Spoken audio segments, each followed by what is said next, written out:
Yeah.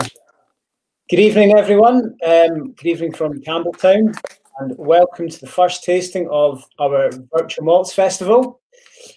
We are kicking off the week, as you should know, with a little special Hazelburn tasting, where we're combining Hazelburn, our triple distilled non-peated single malt from the distillery, with the story of Masataka Taketsuru, who is one of the pioneers of Japanese whiskey, 100 years on from his time at Hazelburn Distillery here in Campbeltown. I'm your host, David Allen, Director of Sales for Springbank, and as history certainly was not my strong point at school, I'm joined by Professor Alan Wolstenholme, who's going to discuss the remarkable life of Taketsuru and in particular his time here in Campbeltown at Hazelburn Distillery. Now, Professor Wolstenholme has over 40 years in the whisky industry. He was the distillery director for William Grant & Sons. He is an honorary professor of Heriot-Watt's International Centre for Brewing and Distilling. He's a master distillery examiner for the Institute of Brewing and Distilling. He's chairman of the Scottish Whisky Awards, and perhaps most pertinently, he's the grandson of Peter Innes, the former Hazelburn distillery manager and mentor to Masataka Taketsuru. Alan, welcome. Thank you. Good to have you with us tonight. You're obviously joining us from your home in Ayr, so we're hoping the internet connection from Campbeltown and Ayr holds out. Yes. But otherwise, it's great to have you aboard. I always think it's good to start off these things with a welcome dram. So if you don't mind, before we go into any sort of story about Taketsuru, I think it's only a worthwhile thing to do is pick up the first dram of the evening and get stuck in. So we're going to start off with the Hazelburn 12 years old, and everybody should have that, hopefully pre-poured. If you're only just pouring your whiskey now, you might be having a bit of a fight with the little caps on the bottles. I'm told using a spoon or something, a blade to get under it and flick it off is the best way. Otherwise, you're sort of squeezing the whiskey out.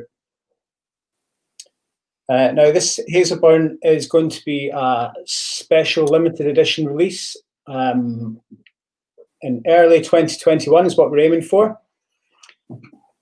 It's predominantly bourbon matured with some sherry in there. You're looking at about 75% bourbon, 25% sherry. This is I think it's a cask strength whiskey at 49.2%. The actual bottling may differ slightly from that because this is a single cask sample. Nothing's been married together yet. I think that bourbon influence is immediately there in the nose, isn't it? It's very sweet. Lots of vanilla notes, icing sugar.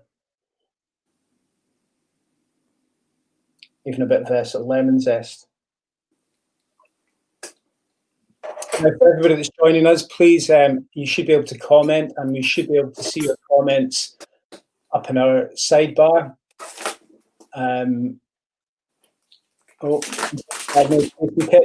Don't worry, please join in anyway.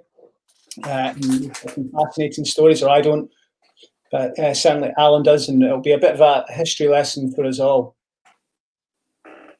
We've got people from, there's Budapest and Hungary. Good. People from all over the world. Finland, fantastic. Thanks for joining us, everyone. Is that you, Becca? I think I know who that is.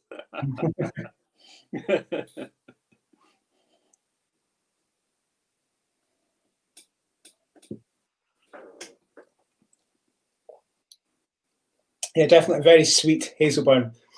Very nice. Right? Some of you may remember the Hazelburn 12, which was our flagship product for Hazelburn for many years until we discontinued that and brought out the 10-year-old. Now, the original Hazelburn 12 was predominantly sherry matured, so this is going to be a limited release, a one-off release of 12-year-old in a mixture of both bourbon and sherry. I'm getting lots of tropical fruit, actually, especially in the finish, and a little background hint of sort of nuttiness as well, probably from the sherry cask.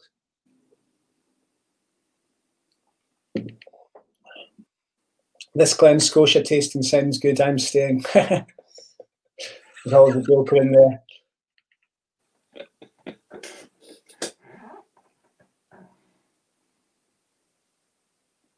Yeah. So this is a nice whiskey. I think start off the night quite light, sweet, not too alcoholic at this stage. I've got my water to put some drops in, but I'm not going to do it at this stage. I'm enjoying this too much. Now, just while everybody's getting acquainted with their Hazelburn, Alan, maybe you'd like to sort of give us a bit of a background to this remarkable man, Taketsuru, and really what he got up to before he made the trip to Campbeltown. Yes, he certainly was a remarkable man, and the more you kind of dig into the story, the more you find out about it. He rocks up in the sort of last month of 1918 at Glasgow University and signs up. But he wasn't your average fresher turning up at Glasgow University by any manner of means. For a starter, he was already 26 years old, and he had already been through tertiary education at Osaka College doing a fermentation course. So he actually knew quite a lot about drinks, not least also because he had come from a sake brewery family. And he was raised within the drinks industry, had studied a course, and after he'd finished his course, he followed a friend into a company called Setsu Shuzo. Any Japanese speakers out there, apologies, my pronunciation will be appalling. But he joined a company called Setsu Shuzo, who were into drinks and who saw that the Scotch whisky did have already in Japan an image and a reputation that was much higher than their locally produced drinks. So the head of that company, a guy, again, in pronunciation could be well dodgy, Kahei Abe, or Abe, just like Abenomics, the same name there, Kahei Abe.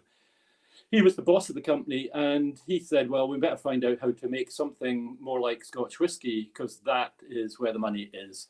So he said to Masataka Taketsuru, I want you to go to Scotland and basically find out how to make Scotch whisky. And so he was on a mission to find out the secrets of making Scotch whisky. But he made no bones about this. He was perfectly open about this.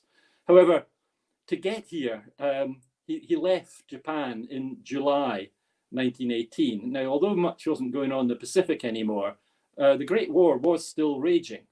He sailed across the Pacific to San Francisco, visited the vineyards in California, then took a train across America, jumped in another boat across the Atlantic, had some events on the course. They were basically still zigzagging to dodge U-boats. Sure. And then finally rocked up in Liverpool as the kind of the landing stage. And then having been told that he thought initially he'd go to Edinburgh, but somebody had a word in his ear on the journey and said, no, you'd be much better going to Glasgow. So I'm not going to comment on whether that was a good decision or not. But he suddenly, having spent July 1918 to December 1918, he suddenly turns up at Glasgow University and enrolls in a chemistry class. Goodness. So, as I said before, my history isn't fantastic, but in World War I, I think Japan were part of the Allied Axis. So it would have been hopefully a relatively safe passage going east towards America, and he would have been sort of... He was an ally. No, the Japanese, because of the history going right back to the Scottish samurai Glover from Aberdeen, who had helped them build up their navy, with which they used to defeat the Russians in a very surprise result early in the 20th century. They modeled their navy and a lot of their other institutions on either Britain or America. So they were very, very firmly on I'm biased, but I'd call the right side in the Great War. Yeah, absolutely. Would he have had much of a grasp of English at this point? I'm not sure. I think it would have been, for international people wanting to get on, I think it would have been a skill they would have wanted to acquire at school and college. I imagine that the kind of 6 months on a boat, probably with quite a lot of English-speaking people, whether American or British, I think would have probably helped him a lot before he actually got to Britain to brush up his English. I suspect that he was using it constantly on the journey. Mm-hmm. Good. So that would have set him up, given him a sort of base for the Glasgow dialect, I suppose. I don't know about. I suspect that the Glasgow University professors and even the students probably spoke Kelvinside English rather than the full dialect. He was aware of dialects because later on in his life he sent my grandfather a postcard where he inquired how the wee bairnies were getting on. So he certainly had a smattering of the Doric to get on with as well. Very good, some man. I'm just going back to the 12-year-old, and it's certainly opening up as it's had a bit more time in the glass and it's developing. And those I'm sort of describing as sort of fruit salad, very sort of tutti frutti. Those types of notes are really starting to come to the fore now.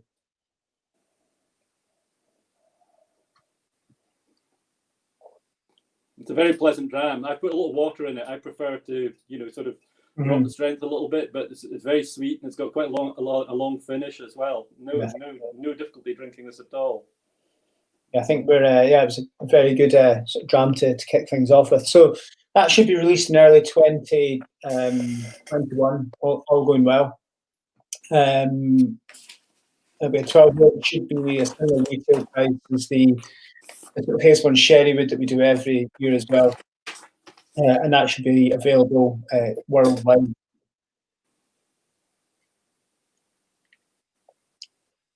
Now, I'm just looking at these. Everybody's saying hi there. Hazelburn 12 is lovely for me in Sunderland. Somebody complaining that his sample is smaller than the rest. I think all the samples should be 2cl, so hopefully we've all got 2cl. As I'm hosting, I've got slightly bigger drams, which I think could be 3cl. So when you start seeing me slur my words towards the end of the tasting, so you'll know why. Okay, so we've had an introduction to Taketsuru and how he arrived at Glasgow. He had an entertaining life, quite an interesting life at Glasgow, and obviously that's where he met the love of his life. Maybe just before you sort of go into that, Alan, I'm just going to pour my second whiskey, which is the Hazelburn 18-year-old, the open day bottling, the virtual open day bottling, which we've released as well. So hopefully a lot of guys have managed to pick up a bottle, but if not, you'll be able to try a sample of that here.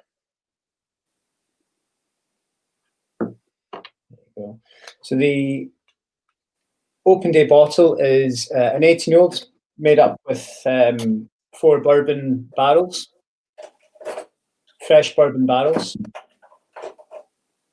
And believe it or not, it is cask strength, even though it's reduced itself down to 47.4. Must be in the dodgy part of the warehouse. And it's very different to the 12-year-old. It's much sort of lighter and grassier.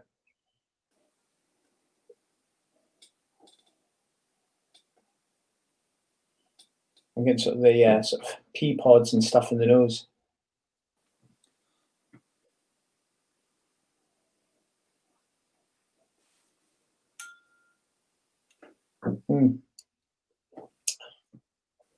More sort of syrupy mouthfeel in comparison to the 12-year-old as well. But it has, again, that sort of long, sort of fruity finish. Even though we triple distill Hazelburn, it's by no means a thin whiskey. It's very much still full of character, and the body is quite oily. I'm just looking at the legs here.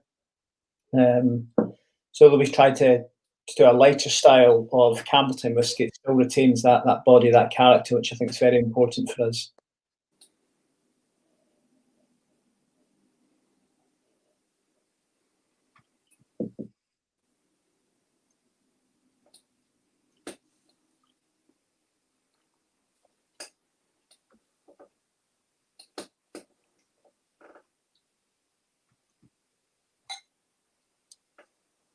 Yeah, and very light, very fresh. And again, I sort of described the previous whiskey as having that sort of tutti frutti note, and I get that very much with this in the finish as well. Somebody's saying the 18 is excellent, although there shouldn't be in any theory. I get some light peats, yeah. It could almost be that sort of, there's a bit of sort of woodiness in the aftertaste. Dunnage funk. Yeah. Definitely come from Warehouse Stew, somewhere like that. And that sort of lovely, sort of earthy, kind of damp bungcloth note.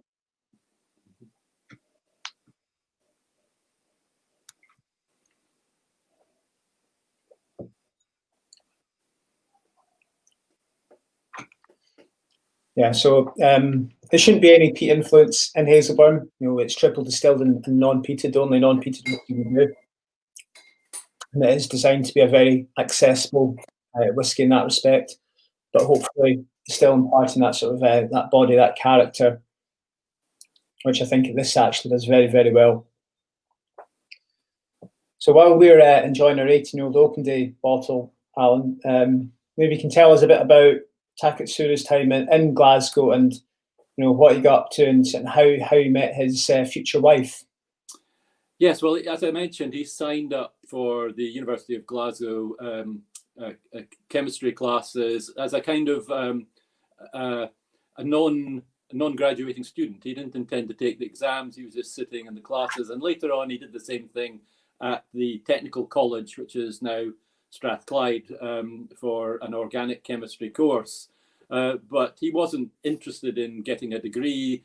He's recorded as saying he didn't learn an awful lot new because he had already learned it in Japan, but it did help him with his translation of the terms.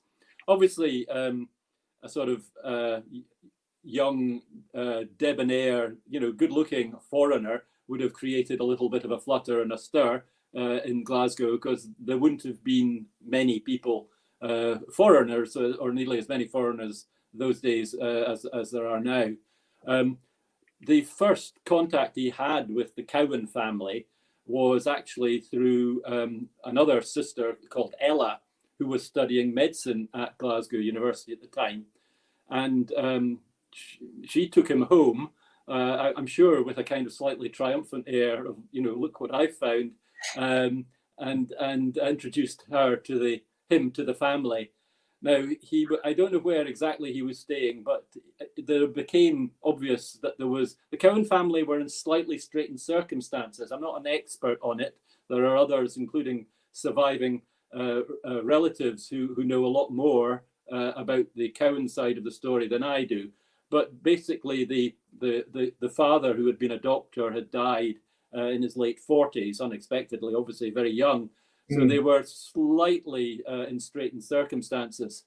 So in a win-win situation, Masataka Taketsuru moved in as a lodger, making a useful contribution to the family budget.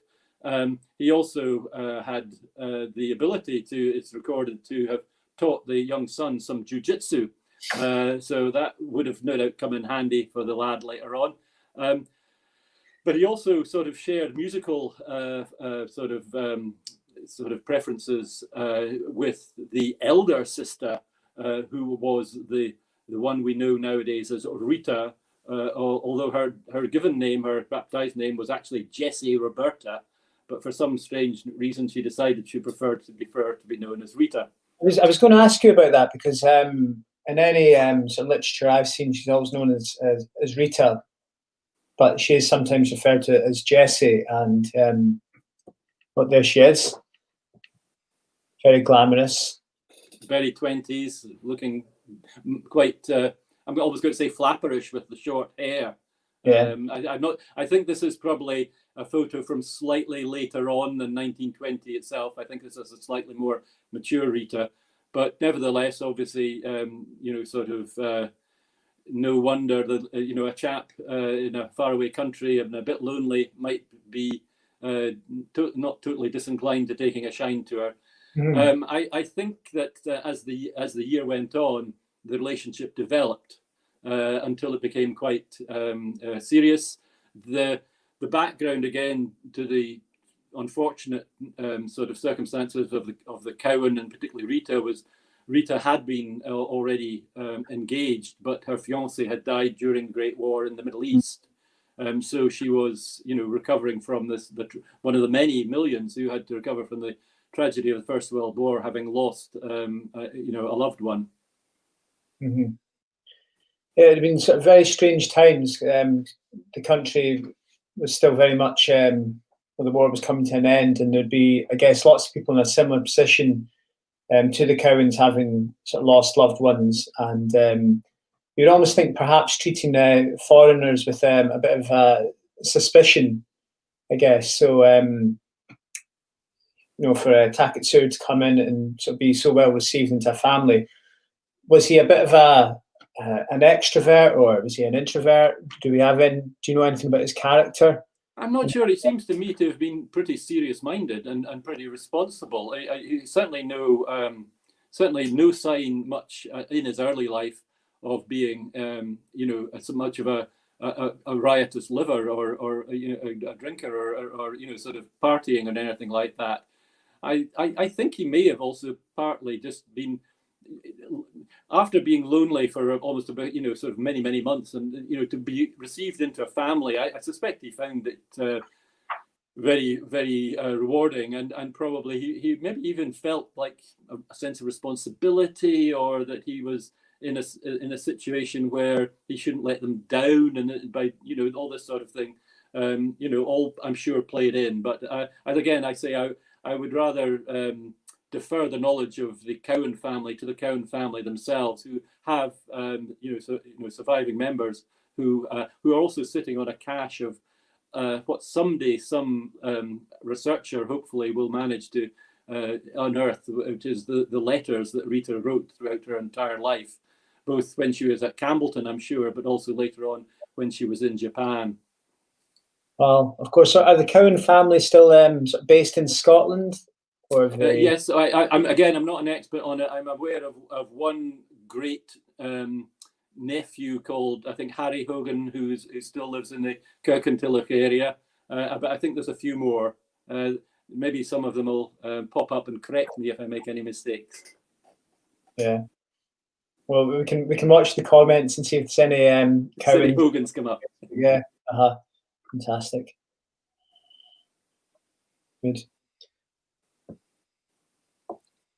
He also found time during 1919 to pursue his inquiries into the making of whiskey, as I think you know, David.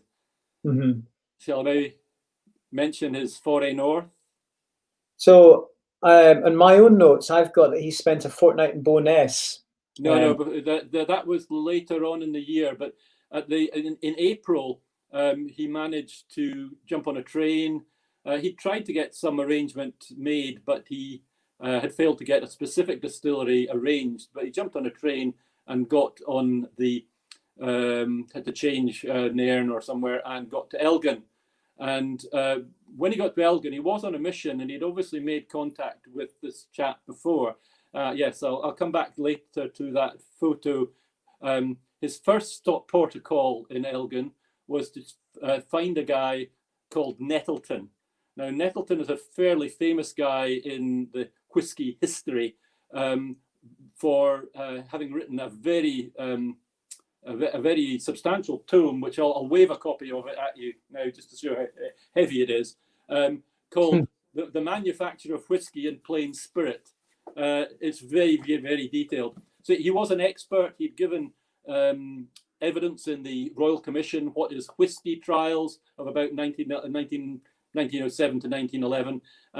He was very much in favour of whiskey being made from malted barley. He wasn't much in favour of coffee continuous stills and that sort of stuff. And he'd retired to Elgin, and Masataka had been in correspondence with him and sought him out with a view to Nettleton teaching details to Masataka Taketsuru. And that's what he first called. He called on his house, but the meeting did not go well. Perhaps because he couldn't be bothered or didn't want to. Nettleton wasn't very accommodating for Masataka Taketsuru. He basically said you'd have to charge him a fortune to teach him, and he mentioned figures so high, £20 a week or something like that in those days, that Masataka said, I just can't afford that. So he went away slightly chastened and disappointed. But he did get a hold of a copy of this book. Unfortunately, this is not an original.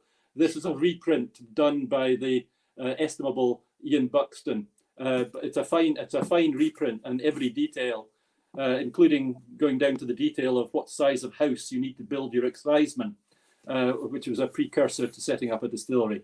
So he did get a copy of this book, and later on in the year, he spent many hours in Mitchell Library in Glasgow, translating it into Japanese so that it would help him with his studies. So having met or failed to make progress with Nettleton, he nevertheless didn't give up at that point, and he set off on the train, because the train in those days, the train networks were excellent for getting everywhere from Elgin to Rothes.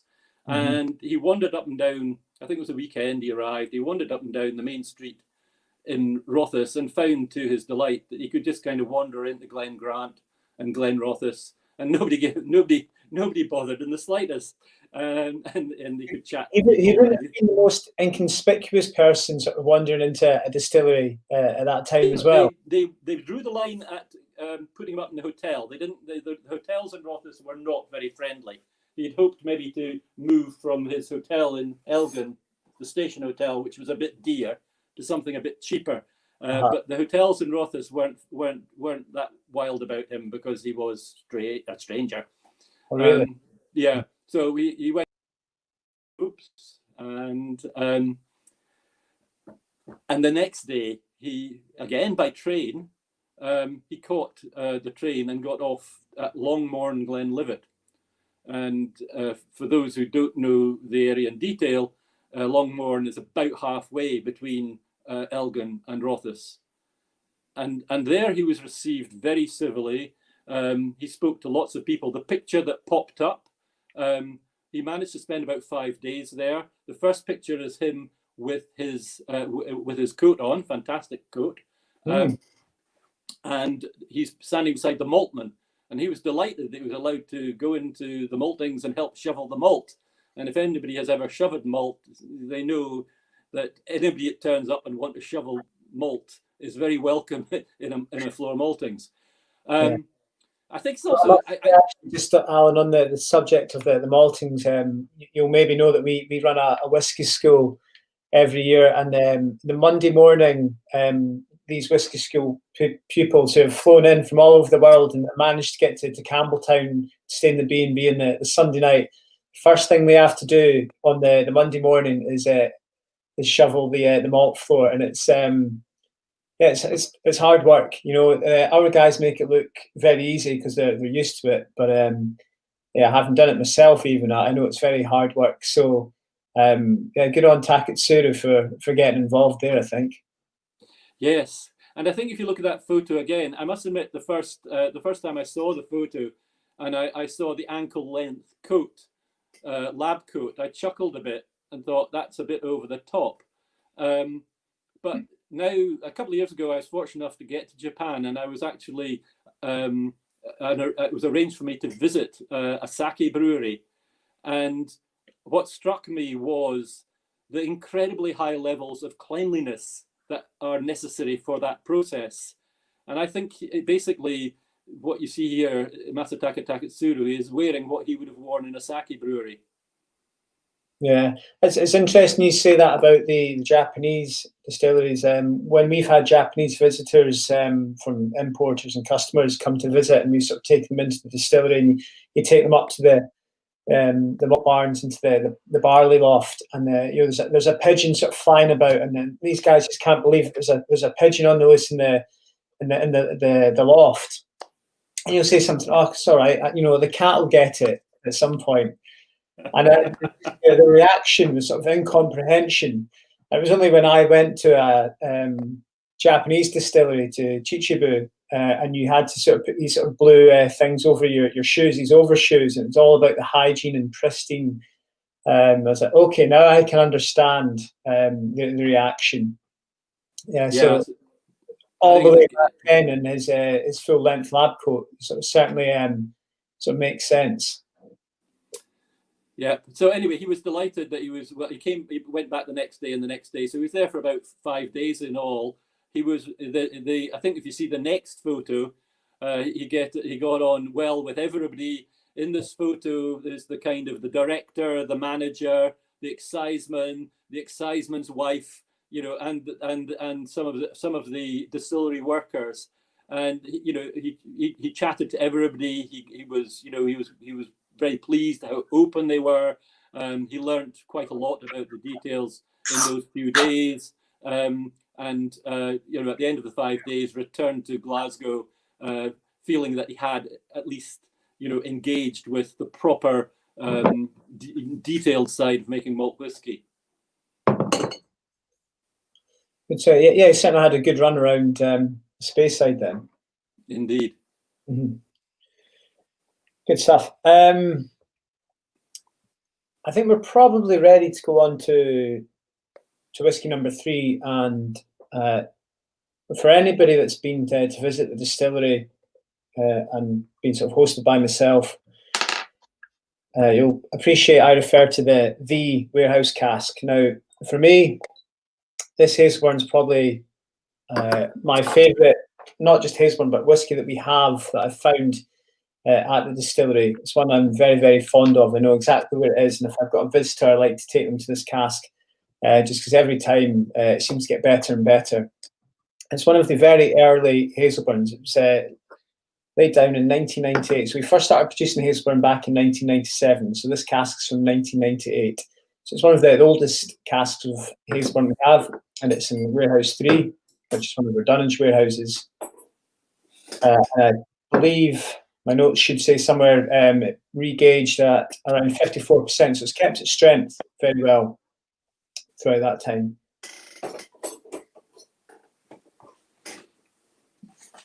It's a 1998 fresh bourbon barrel. And I think Hazelburn works very well in bourbon. I actually quite like all our whiskey, especially Springbanks in bourbon as well.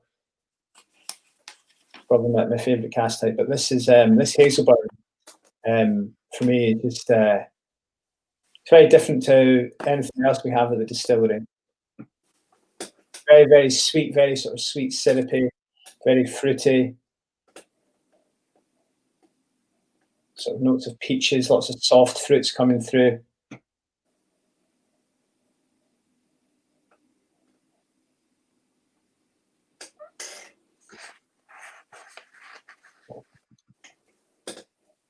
Lovely mouthfeel. Very much sort of tin peaches, candy, sort of fruit salad. Lovely long finish.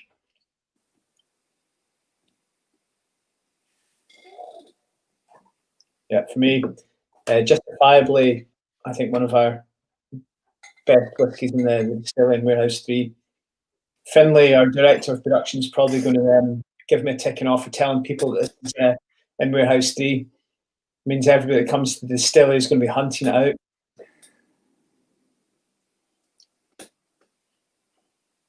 Lots of vanilla, sort of custard.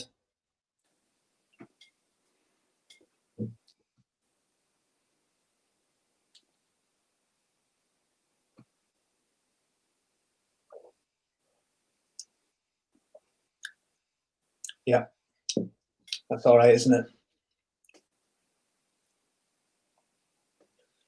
Now, I've never ever tried this reduced actually, because I've always taken it from the Valinch in the warehouse. So I might try and add a little bit of water to it just to try it sort of reduced for the first ever time. And it's going to be a dip, a couple of drops. See what that does to it.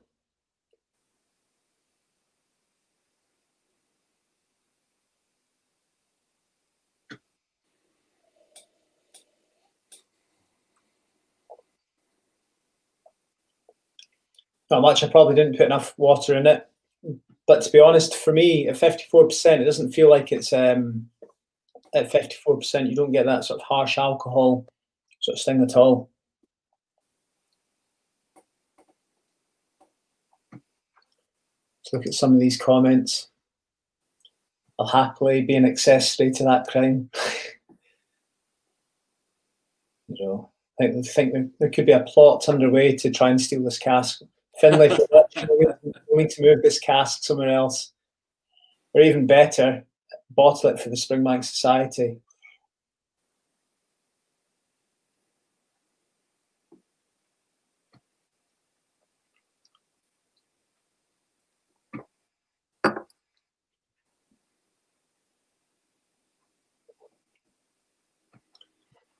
Yeah, I think still my favourite whiskey we have at the distillery. Love it, absolutely love it.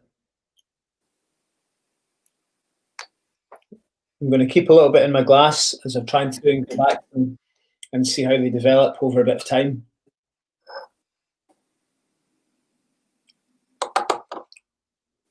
Yeah, good progress. So yeah, that's a 22-year-old whiskey. So that's one of the oldest whiskies we have for Hazelburn, Alan. Very nice. Great, yeah. I do like a spot of water to drop the strength a little bit. I find I can taste more of the taste, the flavour, and less of the alcohol burn. But you pay the money and you take your choice. Yeah. Nice mouthfeel, long sides of the tongue. Yeah. Mm-hmm. Fantastic. So we've sort of covered Taketsuru. He's been up to Speyside on a sort of a reconnaissance, I guess, to see what some distilleries are about. He's spent time in Glasgow. The next stage, I think. You mentioned Bo'ness, which I rather sort of jumped. That's right. From. So I mean, if the thing was that whilst he'd moved to Kirkintilloch to move into with the Cowans, he'd also, through his professor, a chap called Forsyth Wilson at the Royal College, the Technical College, it's now Strathclyde Uni. This chap, Forsyth Wilson, seems to have taken him under his wing, and there would have been connections between academia and professionals and industry in Glasgow, not least arising out of the fact of the war work, and that some of the distilleries were producing, the continuous distilleries were producing ethanol for munitions. But Forsyth seems to have put him in touch with one of the big distilling families, the Calder family, and they ran Bo'ness Distillery, so he was allowed to spend a fortnight there, and also visited another of the Calder distilleries, which is the picture that I think may be next, the showing Gartloch Distillery. I couldn't find a good picture of Bo'ness. Both owned by the Calders, and in these he would have learned about grain distilling and with coffee stills. So it added another aspect to his knowledge of the whiskey, although it probably was not what he wanted to do most. He was more interested in the secrets of malt whiskey. And so by the end of 1919, the romance between him and Rita was going great guns, to the point that in January 1920, after Christmas, to say they eloped is maybe a bit strong, but they went off without telling Rita's mother, and married in a civil ceremony in Glasgow. All right. So does that mean that maybe Rita's mother really didn't have her full consent on this? That's putting it lightly. I think when she found out, she was fair fizzing. And also it didn't meet with enormous rapture on the other side of the equation either. And his boss, Abe, I don't know how long it took him, but he jumped on a boat or something and got to Glasgow and to say, "Don't be so stupid, boy. This is not a good idea." And so both families were very much against the union. Eventually, the sisters, particularly the younger sister, younger than Ella, the third sister, talked the mother round and said, sort of, they're determined, you'll just have to accept it. So that's the background, that they married in January 1920, and by February 1920, they're down in Campbeltown, which I think might have been a slightly, not quite an elopement, but a honeymoon, and also just out of the eye of the storm as far as Rita's mother was concerned. Okay, yeah. Interesting. So do you think Taketsuru sort of said, right, come on, we'll head down the bottom of the Mull of Kintyre to escape. By the way, we're in the whiskey capital of the world. I think that would be a great line to get your new wife to go on honeymoon to Campbeltown. I think it was slightly more that through Forsyth Wilson, I think he probably, and there's a slide coming up talking about Peter Mackey, I think he pulled strings and said, yes, this is wonderful, a wonderful chap, this. This is Peter Mackey of White Horse fame. Anyway, permission must have been given. My grandfather, by this time, having gone down in October 1919, was the manager at Hazelburn, but he would have no more thought of inviting a foreign person in to learn the secrets of whiskey than to fly in the air. He was told to do it, and the only person I can imagine who had the authority to tell him to take this gentleman in, this foreign gentleman in, was Peter Mackey. Peter Mackey was quite a character in the industry, and whenever you hear character, that sets alarm bells ringing, usually. He was referred to as 1/3 genius, 1/3 megalomaniac, and 1/3 eccentric. So he sounds like quite a guy.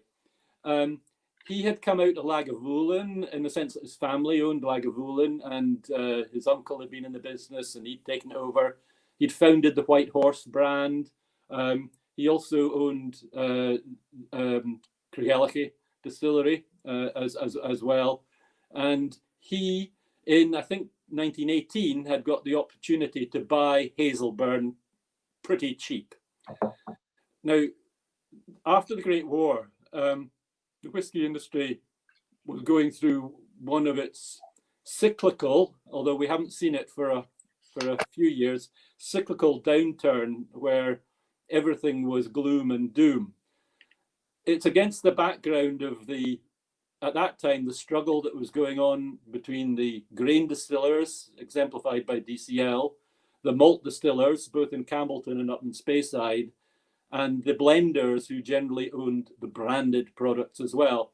And there was a kind of a three-way fight going on as to who would get the upper hand. And sometimes people had a foot in more than one camp.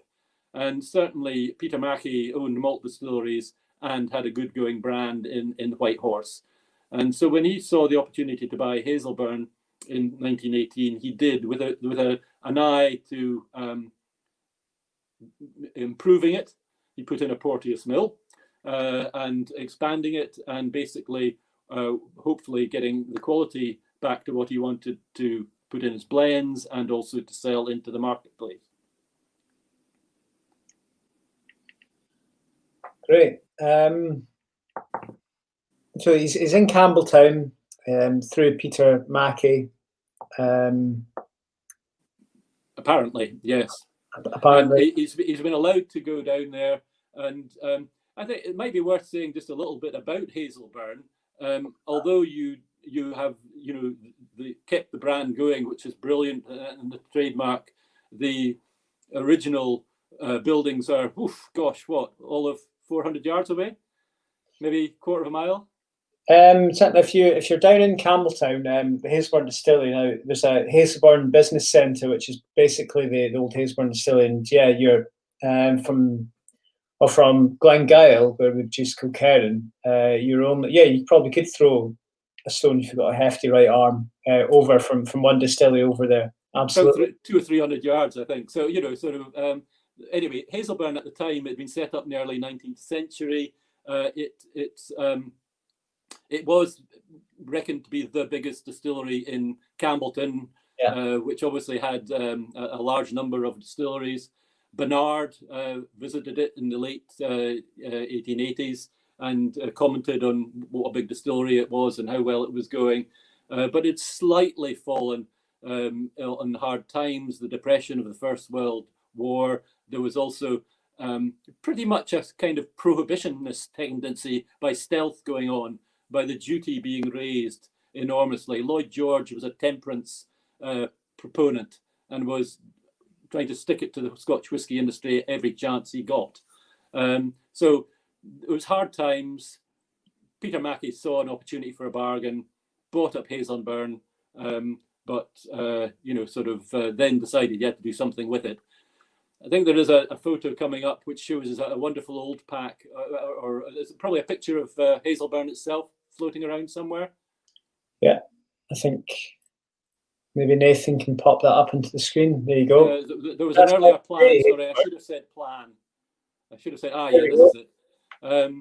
This is from Barnard. It shows the layout of the distillery. In some ways, it's a typical Campbeltown distillery that's built. They're normally built around one courtyard. Because of the expansion that had gone on at Hazelburn, it was actually built around two courtyards. You can see that it's got offices at the lower part. It's got 3 malting floors, which is pretty big, as well as washbacks and stills, etc., and lots of duty-free warehouses. There had been some expansion going on between Barnard and Mackie buying it, more floors put on the maltings to expand the production, but the general layout was pretty similar. So he came into Campbeltown. He'd worked at Hazelburn. I think it was a total for 5 months. So that pretty much. It's kind of like, seems to be about February to April. So I think there's a next photo that's a lovely old get up of a Hazelburn bottle I stole off the internet. Yes, I don't know if you have any views on that. I'd love to think you had one tucked away in the cupboard, but I doubt it. But it does actually show that Mackie and Company Distillers Limited, if this is a genuine bottle, and I have no reason to believe it isn't, it does show that he was prepared to sell it as a single malt. Wow. So, yeah. Hazelburn, Campbeltown Malt, Mackie and Company Distillers, which was what they called the company prior to being renamed White Horse Distillers. But as well as that, he wanted it for his own blends, and also he wanted, if possible, to sell fillings to other blenders so that the place would be really going gangbusters, sort of working the assets quite hard. So one of the things he did think that he rather needed was to get a top-class manager in to run the place, and that's why he headhunted my grandfather, who went there as manager in October 1919. Good. I know you've obviously got a lot of information on your grandfather, so perhaps just before you go into that, it's maybe time for us to crack open whiskey number 4, which hopefully my notes the same as what's on everybody else's notes, and it's our 14-year-old refill Marsala cask, 59.2% ABV.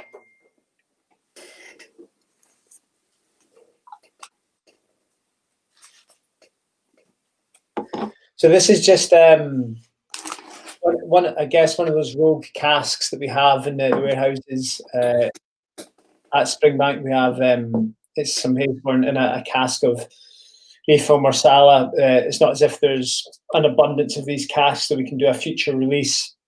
So it's a bit of an oddity. We don't really quite know what we're going to do with it.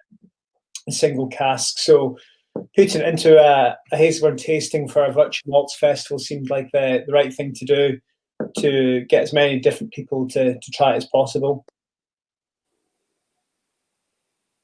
Yeah, it's very sort of sweet in comparison to the previous whiskies. Lots of sort of stewed fruits, jam, figs. So almost like a sort of fruit cakey, Christmas cakey type note.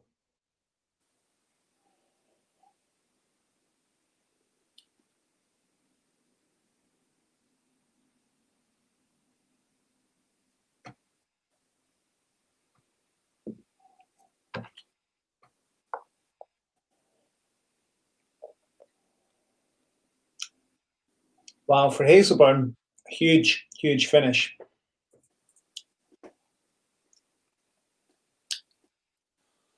Like one of the comments here is a new series of Hazelburn Red, sort of continue on from the Longo Red.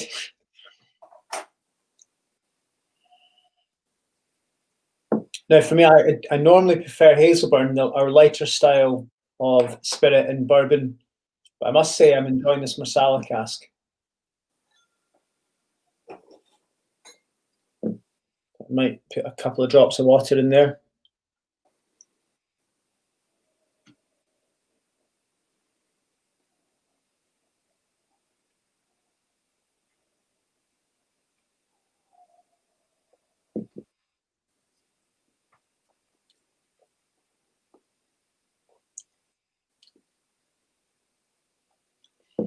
So I think a very good sort of contrast to the sort of currently bourbon matured whiskies that we've had tonight. It's a sort of darker, richer, moodier Hazelburn.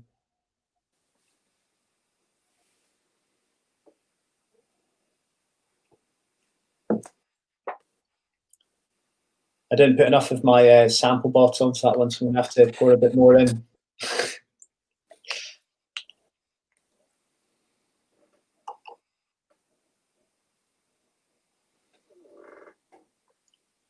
Try not to ruin it with too much water.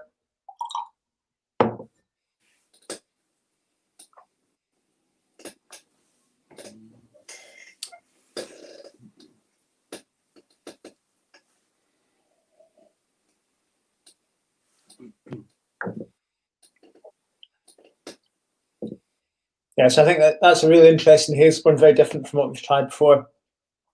A lot darker, a lot richer,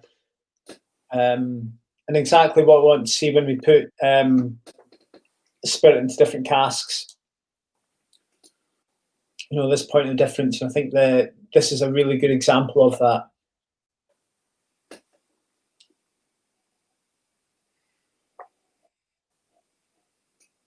I'm going to give that a bit more time to open up and then go back to it. And while I'm doing that, Alan, maybe you can tell us a bit more about your grandfather, Peter Innes. He's got a very special middle name that I can never pronounce, so I'm going to butcher it now. McGrath. But no, that's not sorry. No, Margach. Margach. Yes, Margach. Margach, yeah. Peter Margach Innes. The reason being that he was named after a prominent person in Nakando. We're talking Murrayshire here, up in the Speyside area. A gentleman who's called Peter Margach, and Alexander Innes, Peter's father, named Peter after this guy who had been his boss in the joinery business, but was lots of other things as well. Inspector of Poor, when that was like a one-man social security operation in a parish, and a well-known person, well-off person, and in 1910 endowed Nakando with its village hall, the Margach Hall. So if anybody's in Banffshire, they can find if I'm talking about. Anyway, but before I talk about Peter, I'll briefly mention his dad, Alexander Innes, because I think it's interesting, because he was the joiner, the carpenter, on a very good day, the cabinet maker in Nakando. And I mentioned that 1920s whiskey industry wasn't doing well. In the late 1880s, 1890s, it was doing very, very well, and lots of distilleries were getting either expanded or built from scratch. Glenfiddich, 1887, and then in the 1890s, Cardew was expanded, and both Tamdhu and the Nakando distilleries were built because of the boom that was going on in the whiskey industry at that time, to feed into the blends that would be selling internationally. Now, as the joiner in Nakando, Alexander Innes was drawn into these projects to help build and particularly roof the buildings and the warehouses that were springing up all over Speyside. And so he helped physically build the distilleries, but he obviously found time to chat with a few of the personages in the various industries he came across, because he got his fourth son into the excise as an exciseman, and he got his fifth son, James that was, and he got his fifth son, Peter, in, and he got him a start as a clerk in Tamdu in about 1900. And for a chap in that area to get a start in the office was a path to almost a professional career in the whiskey industry. I don't know if we've got the photo that could pop up, perhaps, of the pictures of Peter Innes. Yes, good. Three for the price of one, because I don't want to bang on too long.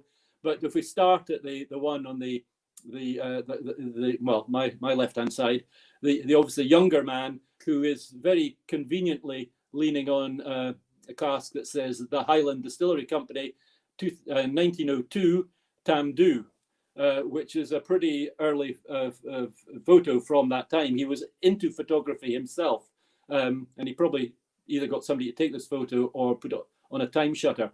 And he doesn't look much like a clerk. He's got some fair decent boots on him and whatnot. But that's how they would have dressed in those days.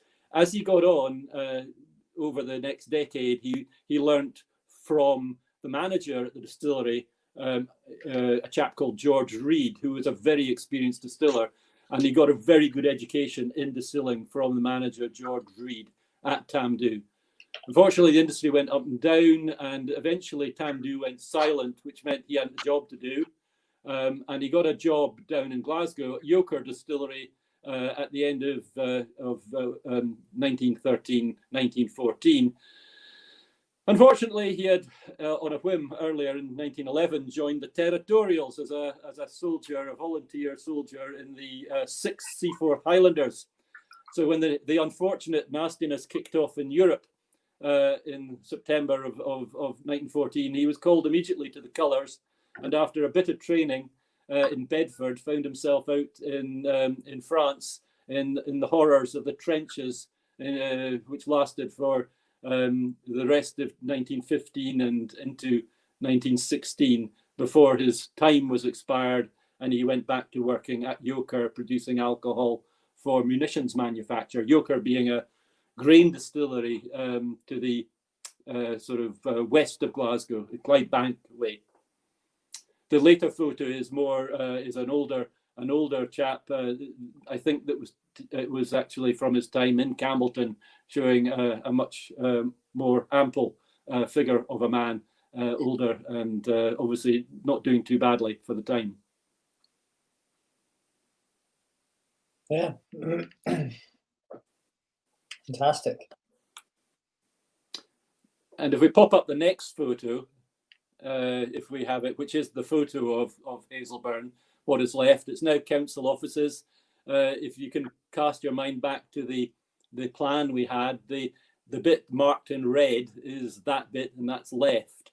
And you can see the kind of alleyway going into one of the yards. You can see that the building on the right would have been one of the maltings. The building on the left was both the offices, but it was also the manager's accommodation. And it's leaping ahead a little bit, but it's of particular importance to me and my brother Ian, who I hope is listening out there, that in the kind of window, one of the rooms above the sign, a couple of years later, our mother was born, actually above the shop in the distillery of Hazelburn. So she is actually a Campbeltonian and none the worse for it, or was, her late mother. But she was actually born in Hazelburn Distillery. Wow, there you go. There's some provenance right there. I've only lived in Campbeltown for 7 years now, and apparently my children, who are both born and raised in Campbeltown, you're only Campbeltonian if both your grandparents were born and lived in Campbeltown. So some way yet to call my. It's the same in the border. It's the same in the borders. You've got to be third generation. Yeah. There we go. Good stuff. So we've, Taketsuru, he's been at Hazelburn, he's been there for 5 months. Before we and he's learned a lot of the distillation process, the process of making Scotch whisky there at Hazelburn. And before we talk about what he did after Hazelburn, he was obviously, as you say, he was in the industry, in the sake industry. He was very well educated. Did he impart anything on the Scotch whisky industry or in Hazelburn before he moved on? Well, I think I think the more I read into it, the various sources that and there's one in particular that I know we're going to come on to shortly. But it's obvious to me that it wasn't a one-way traffic. I think he was very fortunate to arrive in Hazelburn and basically be allowed to play in the shop, if you know what I mean. Spend time in the office. He measured all the cisterns in the maltings. He measured everything. The fermenters, the washbacks, the mash tuns, you name it. He got everything down to a T, the tonnages, the temperatures, everything like that. And he could discuss why things were the way they were with my grandfather. But I don't think it was a one-way traffic. There's stories of how they chatted, probably over a dram at night. How do you do this in Japan? And indeed, there's a story that he sent for some of the mold, the fungus that they use in sake brewing. And it was somehow or other, I don't know how they would have done this, but it was sent over to Campbeltown to see what happened, and it didn't work. But it shows that scientific inquiry mind that they were exchanging things. The other thing is that, as I said, he had been to this college which studied drink. We did at that time already have Heriot Watt on the go. There was a brewing club, which is the precursor of the IBD, the Institute of Brewing and Distilling. So there was interest in science. But to me, the interchange, the discussion, the science, I think it did have a lasting effect, because I don't think it's just coincidence, but a year or so after, or the year or so after he was there, Peter Mackey decided to send a chemist down to Hazelburn and set up the first distillery laboratory, as far as I'm aware, the first fully proper. There were other chemists that had been knocking around the industry, but the idea of actually putting a laboratory into a distillery, and he sent a chap, famous chap actually in later days, Stuart Hasty, war hero, tank commander in 1917, won the military medal or military cross. So quite a character, fairly sort of obviously intelligent, war service, war hero, and who ultimately became head of the Distillers Company Limited. He became the managing director of the Distillers Company Limited. But he popped up the year after Masataka Taketsuru in Hazelburn, and they did a lot of experimenting on the science. And a lot of that got written up, and it was published in the journals of the Institute of Brewing, as it was called at the moment.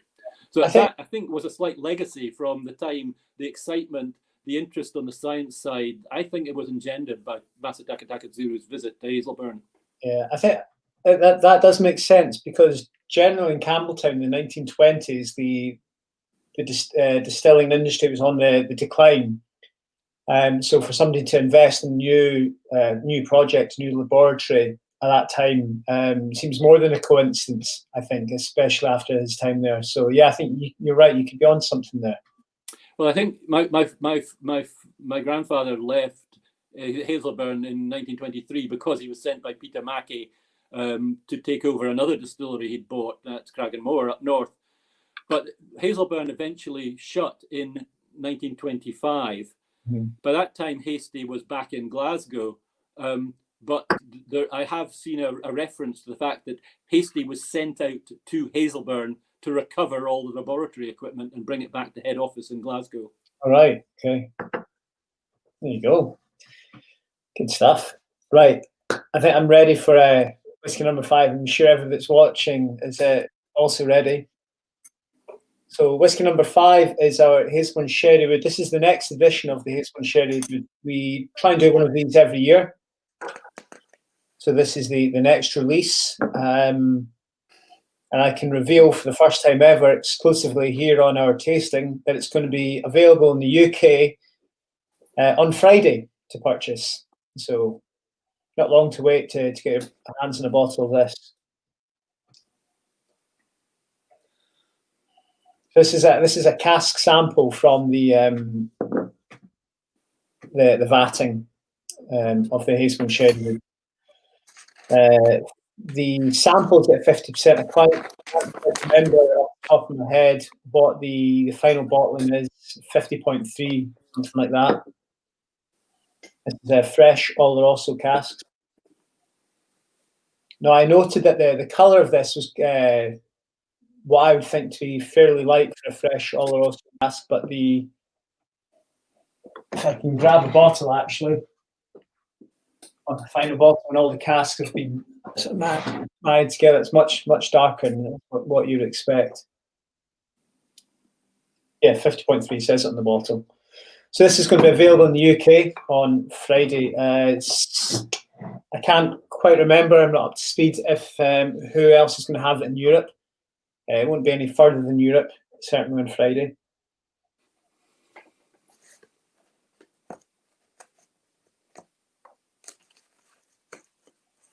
It's quite light in the nose, quite lots of sort of red apple notes.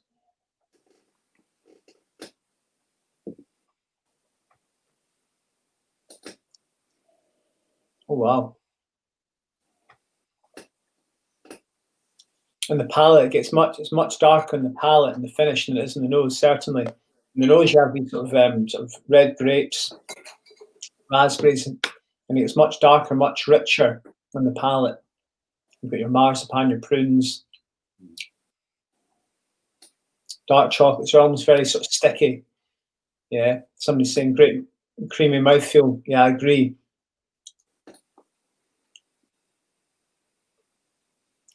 Lots of sort of black cherries, these sort of dark forest fruits.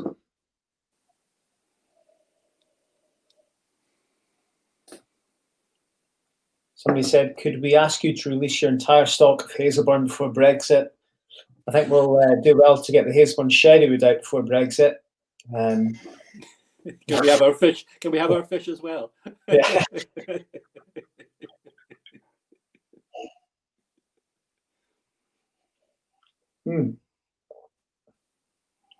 Yeah, great. So these are a fresh Oloroso sherry hogsheads. I'm sure it says that on the label. Yeah.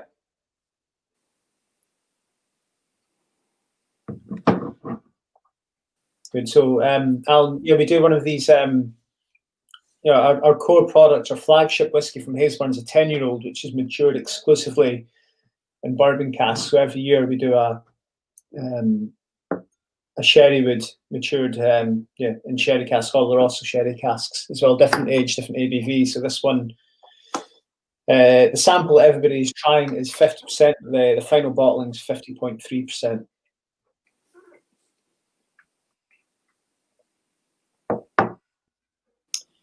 I have a question for you, Alan, from Jens Fisher. Hi, Jens. Hope you're well. When you were a child, did your granddad tell you stories about crazy? I'll just read this to make sure it's okay. Yep. Did your granddad tell you stories about a crazy Japanese guy coming to Campbeltown to learn how to produce single malt? So did you learn a lot of these stories firsthand, I think? No. Granddad? No, unfortunately, my grandfather died quite young. So he died before I was born.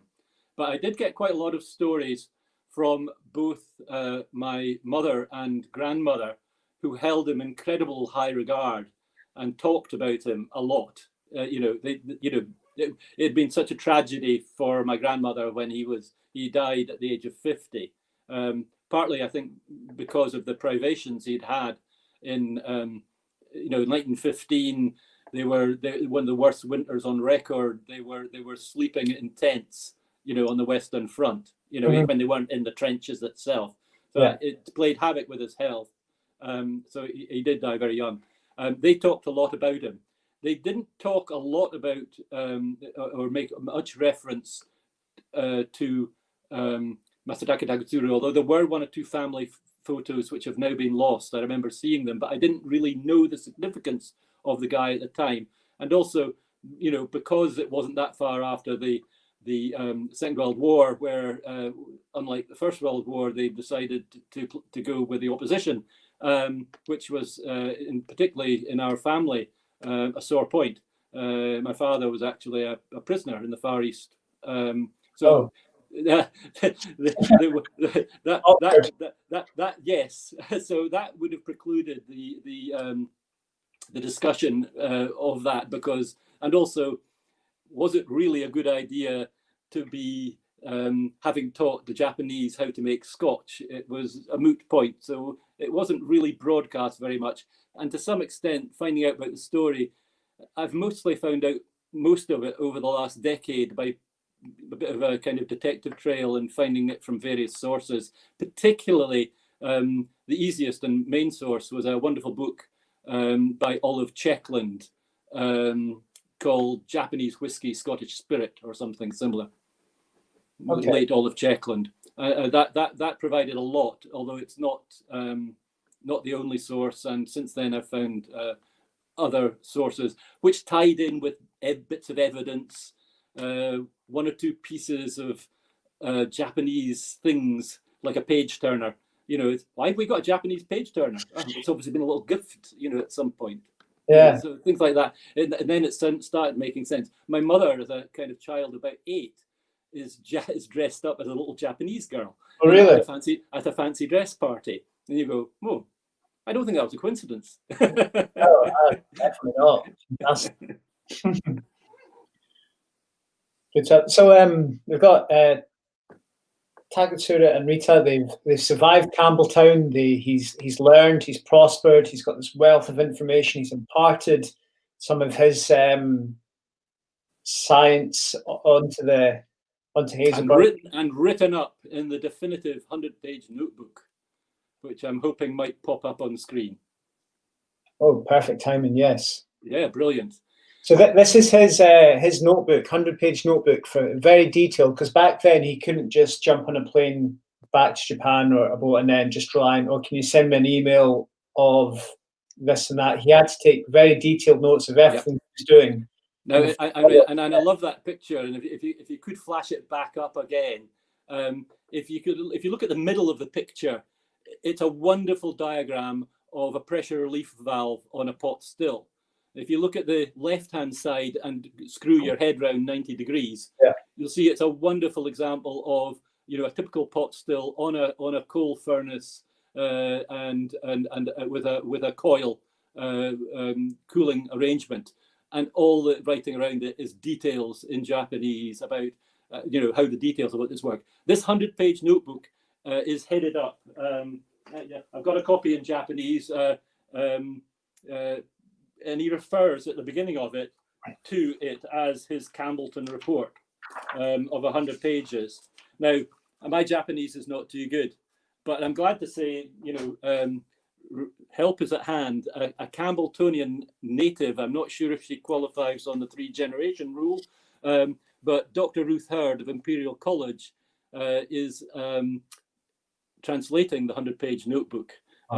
She is an Orientalist, and I've been privileged enough to see some of the translations. And having read that notebook, my respect for Masataka Taketsuru has increased immensely, because it's not just that he's writing stuff down, he's analysing it, and he just has an insight into what needs to happen in order to replicate this process. Mm-hmm. Okay, that's an interesting point. So Dr. Ruth Hurd is translating this, and is that to be available for public consumption at some stage? Well, that's very much up to Ruth, and if she can find somebody who would be agreeable to publishing it. But I would very much hope so. But it's not in my gift. Yeah, I'm sure there'll be a lot of interest from the whiskey community and everybody really in that. Absolutely. Yes, but it's not just the document that's set up, and we'll go on to this. At least 3 Japanese distilleries, 2 very famous ones, Suntory and Nikka, but also a lesser known one, used this as the blueprint for setting up their companies or their operations. But but it's also a snapshot of what distilling was about 100 years ago in Scotland, which now most of the industry has tended to progress and change and alter things. I would laud Springbank and associated brands as being the location that is most like distilling was 100 years ago. There's been the least change, and I consider that as an immense honor and I have the greatest respect for your owners who've resisted the temptation to change everything and cut corners and make more, regardless, and losing the soul of the spirit of the whiskey that's made in Campbeltown. Yeah, absolutely. We're quite proud of the fact that we have been described as a working museum before, we're very proud to make whiskey in a very traditional manner that we do. Okay, so Taketsuru, he's got married, he's met his Scottish wife, been to Campbeltown, he's taken that information, he's hopefully imparted a bit of his sort of scientific inquiry into the Scotch whisky industry, and then he heads back to Japan. What happens when he gets to Japan? You've sort of touched upon it there, but what's next? Well, he goes about August 1920. He starts heading home. I think he goes via France to see some vineyards and whatnot. He's a polymath. He's interested in all different aspects, particularly of drink. And he turns up in Japan after the long journey with his wife, who is very unusual in being a Western wife of a Japanese man. There were Westerners, the diplomatic people and tradespeople in various, particularly some of the ports in Japan, but most of them, Westerners were married to Westerners. There wasn't much intermarriage, partly because it's a very traditional society. So he returned to Setsuchu, and basically I think he was a little bit cold-shouldered by Kihei Abe, his boss. Apparently they'd lost interest in making whiskey. Now, it might have been economic, but I think he was being given a bit of a message. And Japanese people generally, if they're in a company, they tend to stay in that company, normally until they retire. I mean, it's changing a little bit now, but back in the day, you started with a company and worked your way up it. By 1922, he's left.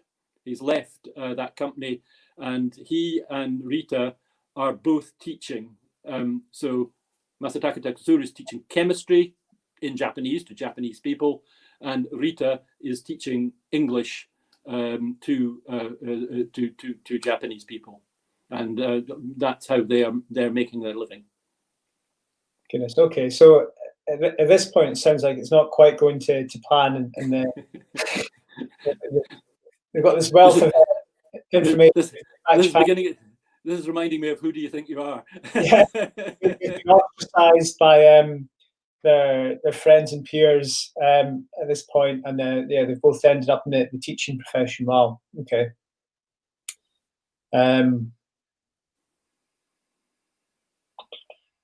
Let's jump into the last whiskey of the evening, and then you can tell us how it really ends. I think is the right way to do this. So yeah, whiskey number 6 is a cask sample from a fresh sherry hogshead, 15 years old. I was a bit stingy there, put a bit more in.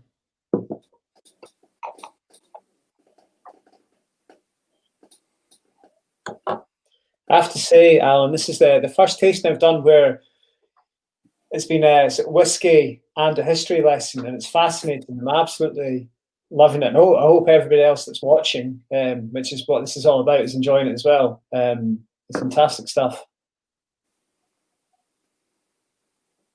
This is fantastic stuff too. Yeah, in fact, Yeah, this is a big, bold, ballsy Oloroso cask, isn't it? I warned you I was of the sherry tendency. Yeah. This is this is very, very nice. Mm. Wow, huge. It's a big sherry bomb, I think is the way to describe that. And yeah, it's huge. It's very, very big, very, very big Oloroso notes. You've got your raisins, your figs, your sort of espresso coffee note, sort of a tannin, ginger. It's nutty.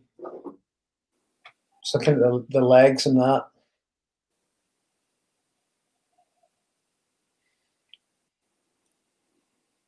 Spicy.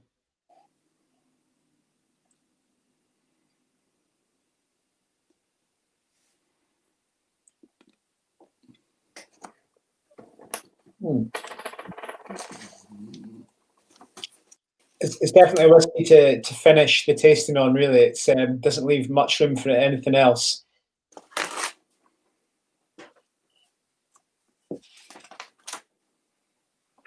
Oh yeah, it's very, very big, huge. Yeah, as I go back to it, and even as it sort of dissipates off the palate, lots of sort of prunes, very dark, rich fruit, sort of stone fruits.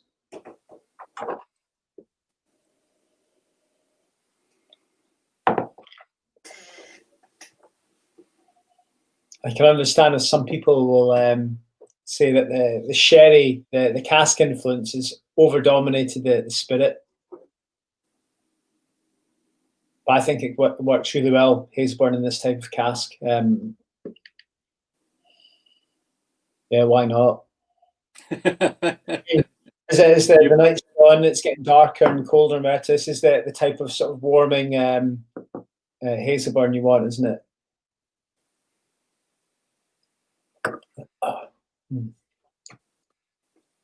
Right. So I suppose really from here, my question is: would there be a Japanese whiskey industry as we know it today if Taketsuru hadn't come to Scotland and sort of learnt his trade like Hazelburn, really? I think there might have been one, and if we could get the next photo up, if you don't mind, it's because of this gentleman who I hope is going to appear on the screen. A gentleman by the name of Shinjiro Tori. Is this happening? Maybe Nathan's fallen asleep downstairs. I don't know. No. Image 11. Sorry. Image 11. I'm looking for returning to Japan. That's the one. That's the one. Thank you so much, Nathan. This chap is Shinjiro Tori. He formed a company called Koto Bikaya, bad pronunciation again, which later became Suntory, which is very famous today, international company. Now, Shinjiro Tori started out with Academia sweet wine for the Japanese taste and was making a bit of money in that, but also wanted to make whiskey to suit the Japanese palate. And he decided in the early 20s that he wanted to set up a distillery, and he was in contact with people in Scotland saying, can you send a distiller over? I want to set up a distillery. And they said, well, you've already got a guy over there. Well, why don't you use him? He's been here hanging around for months. And so Shinjiro Tori sought out Masataka Taketsuru, who was teaching chemistry, and said, come and work for me. I want to set up a Scotch whisky type distillery to supply whisky to Japan. And they negotiated, and Masataka Taketsuru actually signed a 10-year contract that shows a long-term commitment at a very, very handsome salary. So had Masataka Taketsuru not been in Scotland, I think Shinjiro Tori would have found another way. He might have got a Scot out, or he might have just learned it himself. But he is the other main person, vying for the title, if vying there is, father of the Japanese whiskey industry. Naturally, if you speak to Suntory friends, as I have, they will talk about Shinjiro Tori. If you speak to Nika, they will talk about Masataka Taketsuru. I think there would have been a Japanese whiskey industry, but I think it would have been very different. The notebook or the rough drafts of the notebook were used to design and then to build and then commission Yamazaki Distillery, and that was done by Masataka Taketsuru for Shinjiro Tori. It wasn't always that easy, and there's a picture of a still coming up. A couple of years ago, I was fortunate enough to get a trip out to Japan, organized by Suntory. This is the original still, very Scottish type, sitting outside Yamazaki Distillery. So the problem was that Masataka Taketsuru and Shinjiro Tori didn't always see eye to eye about quality in terms of what the whiskey should be like, despite the fact that Masataka Taketsuru was trying to make, I think, more of a Speyside whiskey than a kind of Hazelburn or Islay whiskey. It was too strong for the Japanese palate. They didn't like it. And Shinjiro Tori was going, we must make a lighter spirit, and da, da, da. And Masataka Taketsuru, I think, was stamping his foot and saying, no, that's not the way they do it in Scotland, which is not necessarily the best way to impress your boss. No. So they did actually build the distillery 1923-24. They weren't totally happy with the spirit. There was also problems with burning on the bottom of the still. So in 1925, Masataka Taketsuru and Rita were sent back to Scotland and to find out, kind of fine-tuning, basically to take a sample of the spirit to my grandfather to say, what do you think of this then? And indeed, they sought out, and the reference, Masataka Taketsuru always referred to my grandfather as Dr. Peter Innes, which is a bit of a laugh, because he left school at 13 or 14 or something like that. A doctor, didn't he? Ben? He did end up as a doctor. No, he was an honorific. Yeah. And it was in the same way as, when the Japanese, as I understand, when they learn from somebody, that person is their mentor. And so they give them the respect of that. And perhaps he also wanted to say, well, I learned from somebody that was actually very important and a master of his craft, a master distiller, although that term wasn't used in those days. So anyway, he sought him out. Now, if you look at some of the literature, they say, and he went back to Campbeltown and found Dr. Innes there. In fact, I think Checkland says that. But no, because by that time, Peter Innes had moved on to Cragganmore, and there's one of the photos there just to prove it. Yes. So he's in the middle in the pork pie hat. Yeah. And the big chap astride the barrel went on to do well. That's his brother-in-law, Nad Shaw. And there's a few Shaws in the whiskey industry. Nad went on ultimately to run the distilleries for Bell's, various via Islay and Glenbergie and one or two others. Inchgower was his main stamping ground. But that photo there is to show very clearly from the barrel end in 1925, that's where Peter was. Masataka Taketsuru got the sample, went up, met up with him. Rita stayed with her family in Kirkintilloch, as you would understand. So that's when he did his label, and then later on in the 20s, Suntory launched Shirofuda, which was white label whiskey. Okay. They were kind of falling out a bit, I think, and Shinjiro Tori basically said, well, if you won't run the distillery, I'm paraphrasing, the way I like it, you can go and run my brewery instead, which I don't think Masataka Taketsuru really wanted to do. He returned with Rita again in 1931 with Shinjiro Tori's son in tow, because Shinjiro Tori wanted his heir to see the Scotch whisky industry. But by that time, he was coming towards the end of his 10 years, and I think his time was already coming, his mind was coming round to setting up on his own, and that's what he had a mind to do. And eventually, he managed to get help and funding and set up Nika on the island of Hokkaido in the north of Japan, which is in some ways more like Scotland. The weather's colder, it snows a lot. so he set up in Yoichi and set it up initially as a juice enterprise, but then had a still installed and started distilling whiskey in 1936. And you think his location was at Yoichi was planned to replicate the sort of Scottish climate?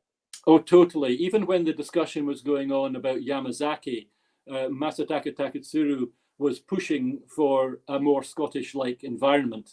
And if you know, if Yamazaki is more like being built in the home counties to Hokkaido and Yoichi, which is very much Scotland. It's the colder bit, the less desirable bit.